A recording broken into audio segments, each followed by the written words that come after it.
Bienvenidos a un nuevo programa del Movimiento Alternativa de Argentina a través de GB Latam TV, de Argentina al mundo.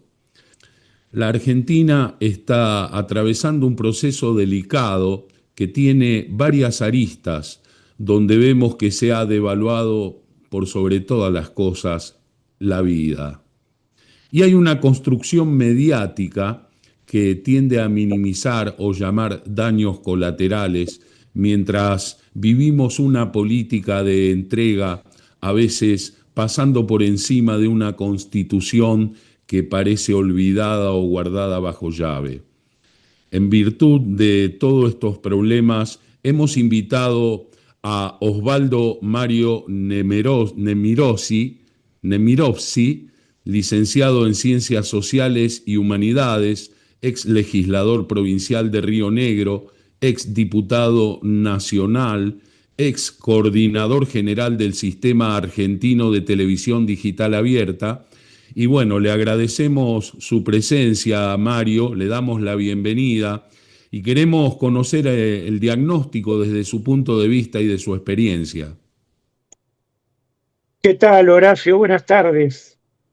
Un gusto poder estar charlando con ustedes. Espero que me estén escuchando bien. Todo perfecto, igualmente el gusto. Bueno, tu presentación de alguna manera refleja una opinión centrada y racional sobre lo que ocurre en el país.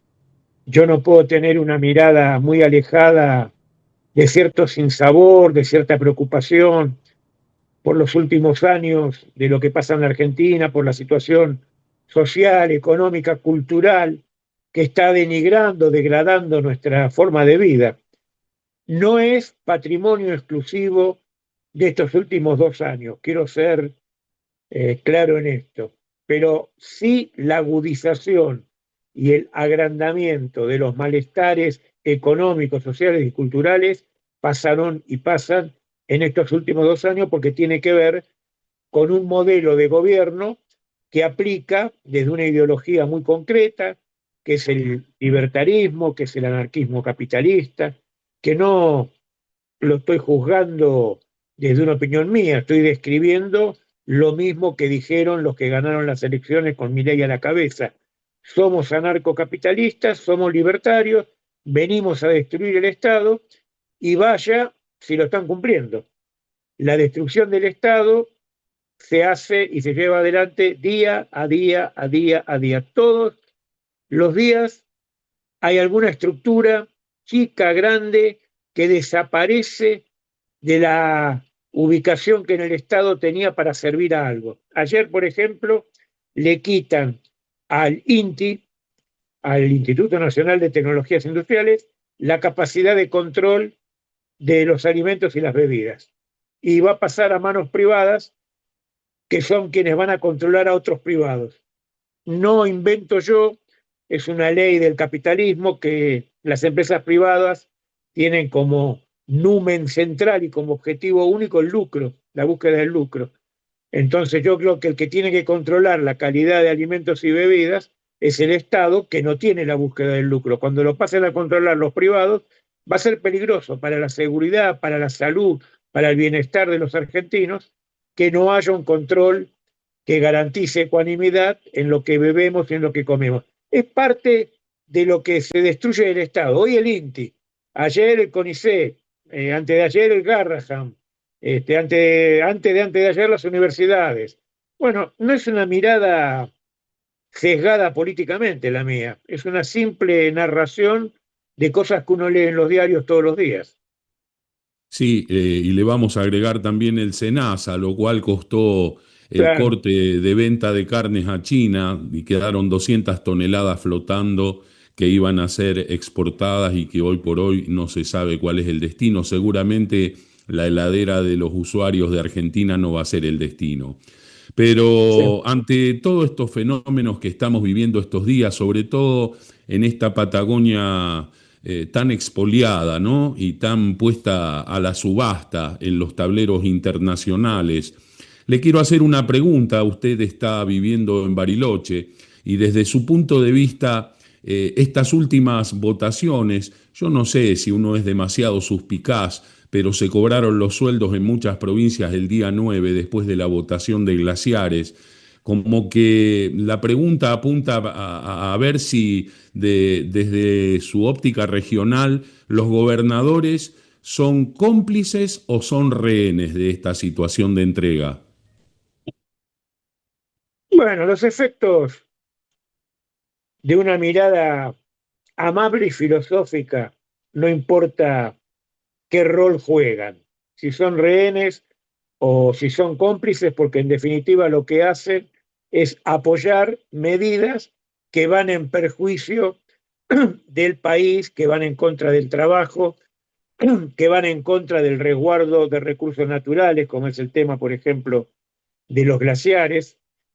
Ni hablemos de algunas votaciones en el Congreso, donde hoy hay una larga lista de arrepentidos de haber votado la ley, la famosa llamada ley Bases, que le permitió de entrada a Milei poner en jaque toda la estructura institucional, legal y constitucional de la Argentina, que se pudo sostener en virtud de algunos fallos racionales y desde la juridicidad aceptables de, de algunos jueces, pero los gobernadores, y voy a poner un manto de piedad, votan en función de los intereses de la provincia, que son sus propios intereses en cuanto a la posibilidad electoral de ser electos, reelectos o mantener el poder.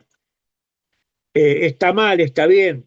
Yo lo miro y digo está mal, porque hay una cuestión nacional que hay que tener en cuenta, no solamente los intereses provinciales, tema de los glaciares, cuando los gobernadores del norte, en virtud de tener otra comprensión sobre qué significa un glaciar, vota esta modificación de la ley, de una ley de glaciares que era buena, que fue aprobada casi por unanimidad hace unos años, y la modifican para poder meter ahí elementos que hacen a la producción minera, toman en cuenta por ahí lo que ellos ven, lo que es un glaciar de La Pampa o de Buenos Aires o de las zonas centro, Santa Fe, Córdoba para arriba, que no es lo mismo que para el sur. Para nosotros los glaciares tienen que ver con la vida, con el agua, con la nutriente base que hace a un planeta, y ellos por ahí tienen otra forma, los glaciares son otras cosas.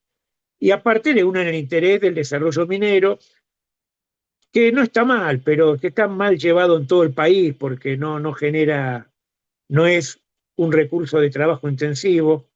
El otro día leí una nota, el restaurante Don Julio, yo no lo conozco mucho, soy de la provincia de Río Negro, ustedes lo conocen, está en Capital Federal, es uno de los restaurantes más famosos para los turistas. El restaurante Don Julio, con 2 o 3 negocios más, tiene 1.500 empleados, que es casi lo mismo que toda la industria minera en el norte del país. Es decir, la industria minera deja poco canon como pago tributario a las provincias, no genera puestos de trabajo y usa una cantidad de agua que va en detrimento de lo que el agua se define en cualquier país del mundo como primera necesidad, que es el consumo humano. Así que rehenes, cómplices, el rol con el que van a quedar signados en la historia no va a ser muy bueno, me parece a mí. Sí, fundamentalmente en el medio está la gente, ¿no? Que somos los que sufrimos las decisiones que se están tomando. Justamente yo observo como si hubiera una injerencia directa de los gobiernos al sistema judicial, conjuntamente con el control social y la pérdida de Estado de Derecho. Se ven medidas como la que se produjo estos días. Se realizó una jugada que deja afuera al juez Raúl Ojeda, que fue el juez que había interpelado más de 80 artículos de la reforma laboral, que son anticonstitucionales, y se están buscando los mecanismos como para poder forzar su aplicación. Ahora, yo me pregunto, ¿no? Este hombre en el mes de octubre sacó una mayoría legislativa con un 25,8% de los votos. Quiere decir que hay un 74,2%, la matemática no miente, o que es indiferente o que no está de acuerdo con este sistema político.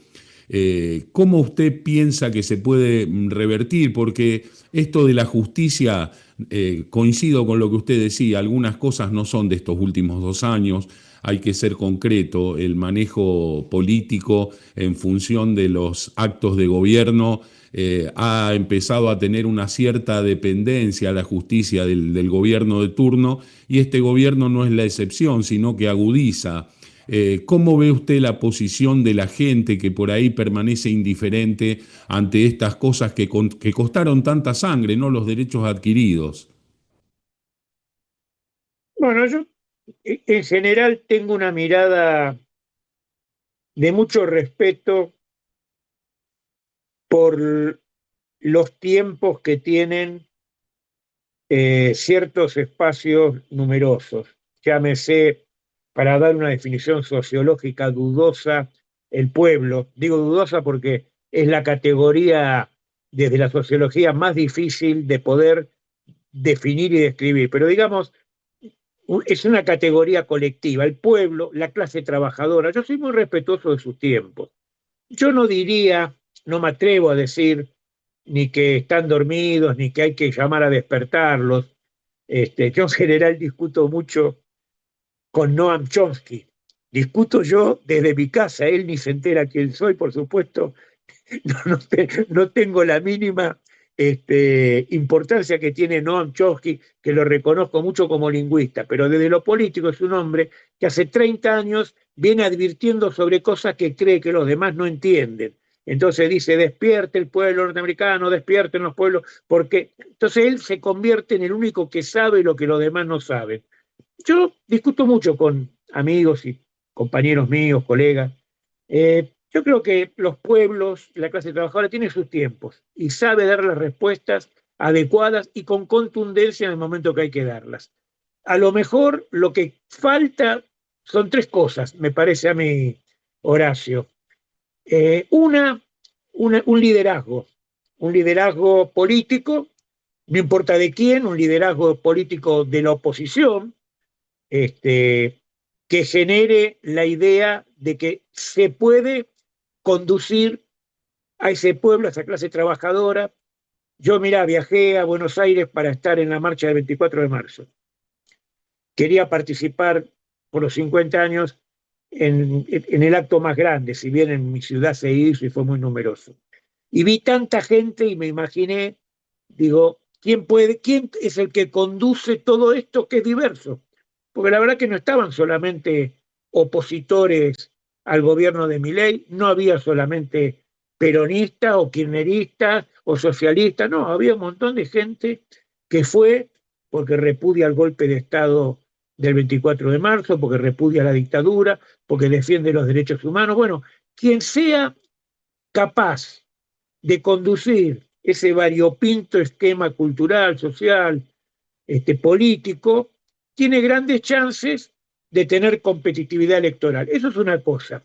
La otra es que se ha perdido lo nacional, ¿no? Como continente de experiencias comunes, un conjunto de cuestiones que nos hacen a todos por igual, lo nacional, y todo pasa a ser efímero, todo pasa a ser pertenencias ajenas a lo común, entonces perdemos de vista lo nacional y lo efímero y las pertenencias fuera de lo común se convierten en regionales, en barriales. Me interesa mi barrio y no el país, me interesa mi región y no el país, me interesa la provincia y no el país, me interesa mi trabajo y no el del vecino, eso por otro lado. Después hay una desvinculación social, las relaciones sociales se han tornado provisorias, se han vuelto llenas de intereses particulares, se ha perdido de vista los grandes colectivos comunes y masivos que hicieron la historia argentina.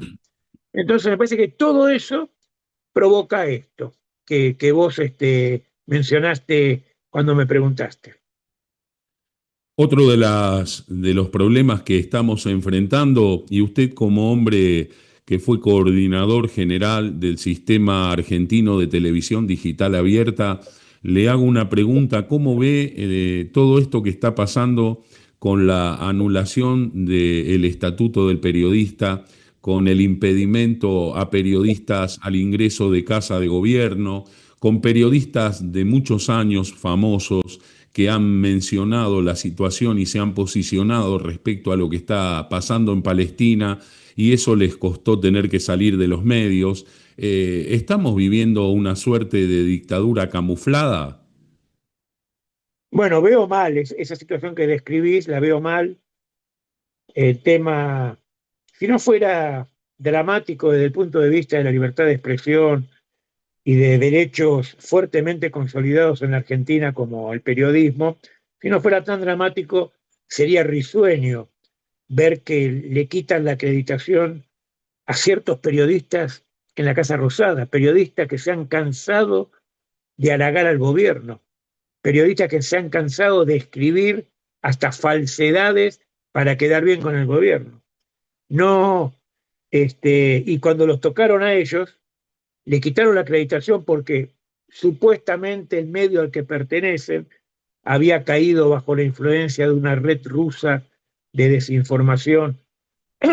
Todo una situación bastante ridícula, porque todo eso pasó hace 2 años, en caso de que hubiera ocurrido, después no se pudo demostrar, de forma tal, el estatuto del periodista es una conquista válida que detalla particularmente las necesidades que tienen los periodistas para trabajar en paz, con calma y con seguridad en su profesión para que no ocurran estas cosas. Es una vergüenza que lo hayan derogado, es una vergüenza los diputados nacionales y senadores que votaron la derogación del estatuto del periodista. No hay país que pueda generar un modelo de convivencia sin libertad de expresión.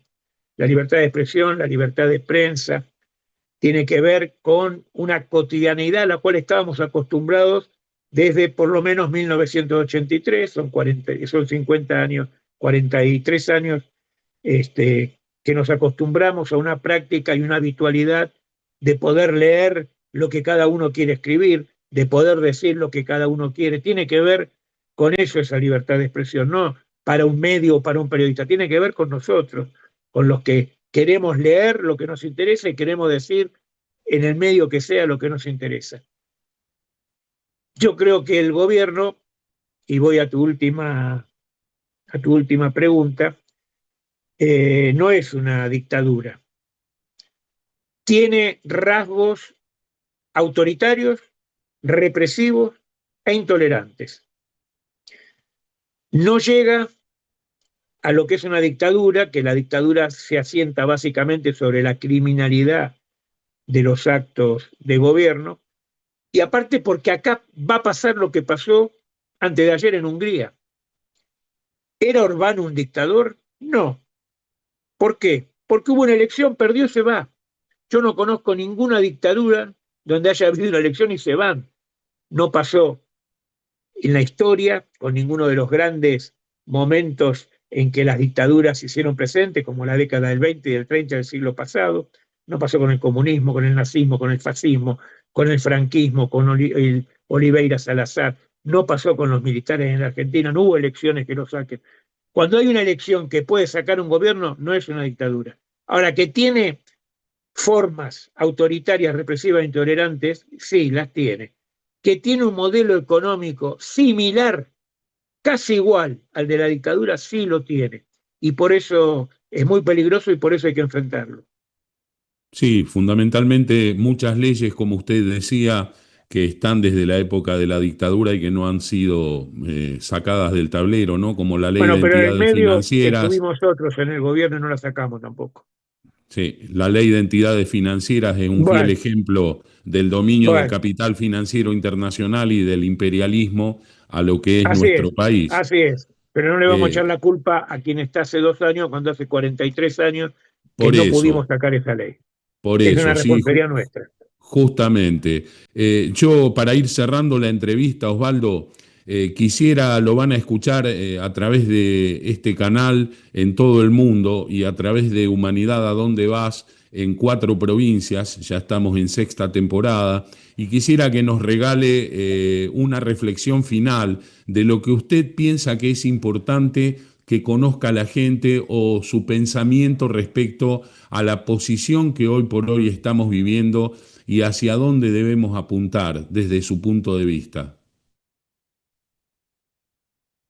Bueno, yo con mucho respeto por los oídos de la gente, porque no me siento en condiciones de ser quien puede describir más que con una mirada propia y con una opinión muy sesgada, porque es la mía, la que está construida con mi propia experiencia. Yo creo que hay que mirar muy para adentro de la Argentina, hay que tener un alto grado de resistencia a estas políticas, insisto en tres términos, ¿no? Autoritarias, represivas, intolerantes, que no tenemos por qué soportar. Reconozco cierta pusilanimidad en el Parlamento anterior al del 2025, que teniendo mayoría opositora fueron incapaces de poner en marcha el juicio político al presidente Milei. Hoy no se puede. Creo que hay que enfrentar a este gobierno, lo digo en términos no bélicos, en términos políticos, en términos pacíficos. Hay que enfrentarlo, me parece a mí, en dos o tres niveles. Uno es la calle, pacíficamente, así como el 24 de marzo y aquella vez de la marcha por las universidades, por el presupuesto universitario, hubo en todo el país millones de argentinos que con paz, en paz nos manifestamos. Tiene que haber eso todos los días, a lo mejor. Y este gobierno puede entender, o puede modificar, o puede irse. No desde el punto de vista golpista, desde el punto de vista de la movilización popular. La calle hay que ganarla. Hay que ganar la batalla cultural. Hay que ganar la batalla cultural. No puede ser que acá estemos viviendo situaciones que nos quieren llevar desde lo cultural a la Argentina pre-1945, a la Argentina de 1910, ese famoso verso cuando éramos potencia. Éramos un país con riqueza para muy poco, ¿no? Nunca fuimos potencia. Pero esa batalla cultural que está en contra de todo lo que sea derecho de los trabajadores, de todo lo que sea soberanía nacional, tenemos que darla en todos lados, en la universidad, pero también en los mercados, en los colegios, en la fábrica, en la calle, en el colectivo. Tenemos que dar la batalla cultural y decir lo que entendemos son nuestras verdades. Y después hay que dar la batalla electoral, para lo cual hay que acumular fuerza permanentemente, hay que armar un gran frente de salvación nacional o de redención nacional, un gran frente que vaya desde la derecha racional y liberal en serio, esos liberales que creen en Alberdi, que creen en Joaquín B. González, el liberal que cree en los derechos humanos y defiende la vida, no, y no es aceptado por estos libertarios que son iliberales y no creen en los derechos humanos. Desde esa derecha racional y liberal en serio hasta los socialistas que creen en que la democracia es un valor a defender, que están en contra del partido único, que están en contra del autoritarismo ideológico. Y en el medio, por supuesto, a mi juicio, los partidos nacionales, como el peronismo, que por capilaridad, por historia y por experiencia tiene que ser el eje vertebrador. Creo que desde ahí se puede pensar en un camino de reconstrucción nacional. Difícil, lleno de piedras, lleno de inconvenientes, pero hasta el camino más largo empieza por el primer paso, así que tenemos que darlo, Horacio. Muchísimas gracias, Osvaldo. Nosotros quedamos a disposición y agradecemos mucho su tiempo. Fue Osvaldo Mario Nevirossi, desde Bariloche, Río Negro, y quien les habla, Horacio Muñoz de Toro, desde Las Parejas Santa Fe, para el Movimiento Alternativa de Argentina a través de GB Latam TV. Muchísimas gracias. Hasta el próximo programa.